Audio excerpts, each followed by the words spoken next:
Aloha, brother! Great job today. Make sure we're in tune. Here's our E, our high E, A, D, G, B, and E. Here's our E major.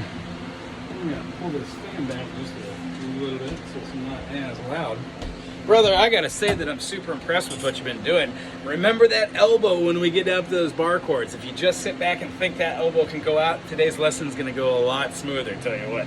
All right, so we're gonna play E major first position, E major second position, and then an F major. What I'd like you to do is concentrate on leading with that first finger for the bar chord, which means when you've got this chord, la la la la la, and then it switches to second, la la la la la.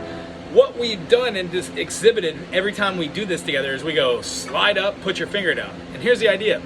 When you do lesson 2 over and over and over again, it stops being just a point, point, point, play, point, point, point, play, scoot up, put your finger down, play.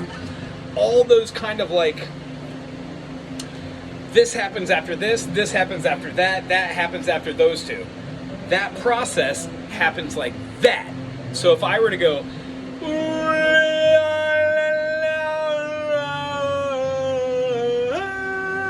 it would be a little weird going slow, but if you go, it's a complete thought. So with this, 1 and 2 and 3, that movement up and laying the finger down happens at the same time. And if not the same time, like just a split second right behind it. Over a period of time of practicing to practice, it stops becoming like a layer effect where you're adding one layer and then another, or a finger, then a finger, then a finger. It's just a felt swoop. All of this happens at the same time. The comparison was when I asked you to play a D major, you put all of your fingers on bloop at the same time. There was no, all right, that's the A note, that's the F sharp, that's the D. There's 1, 2, 3, 2, 2, 2. It was bloop. That's what we're looking for bar chords. So here's the exercise. 1, 2, ready, and go. E major, 2, 3, 4, switch. E major, 2, F major, felt swoop. Get that elbow out of there and sit up straight. Back to E major, E major.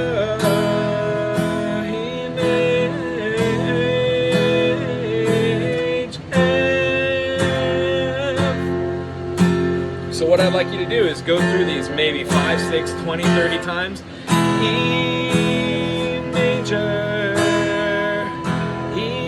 second fingering, a half step up to F major, to G if you want to.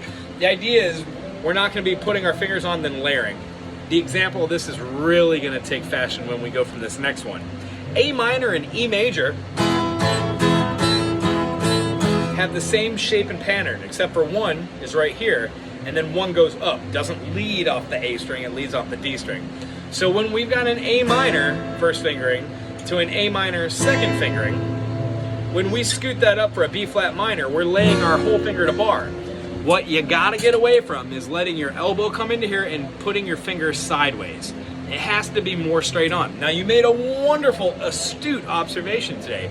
When I'm doing a bar chord, I really only have to get the 5th string and the 1st string because these 3 fingers are playing the other string. So there's really no reason for that 1st string to hit those middle notes, but it does as a byproduct. So what we're gonna do is go E major, F, A minor, B flat minor. When you've got that strong B minor after a couple times and you hear every note, try scooting it up and feeling that chord all the way up the fretboard, all right? We do this with every chord. So if we were doing an A major, and I said, let's play a B flat major, we would scoot that A major up a half step and bar. If we had an A major and I dropped the A note down to an A flat, I would have an A major 7. Just the same way as we had a D major, then a D major 7, and a D dominant 7. Well, with A major, when we move the in the key of A, you have A flat, G. So A major with an A is an A major. A major with an A flat is an A major 7, because the A flat or the G sharp is the 7th tone in A. A, B, C sharp, D, E, F sharp, G sharp, A. And if I get rid of that A, G, get it to an open G, those two bookends with that make an A major 7, or an A dominant 7 rather. So if we move that whole structure up, we would have to move those two bookends with a bar chord. So this week, our chord of the week is called an E flat major 7. When we play a bar chord at the 6th fret, and we play our second finger on the 7th fret on the G string. No, that's not right, is it? No, that was right. So bar the whole 6th fret. Second finger is going to go on the G string at the 7th, and then on the 8th fret, we're going to put it bookending. So one finger is going to be, the third finger is going to be on the D string, and then the pinky is going to be on the B string, giving us, yeah, make sure we get connection with that E flat on the 6th fret on the A string. And when we work that E flat 7, D 7, D flat 7, C major 7, C flat major 7, B flat major 7, A major 7.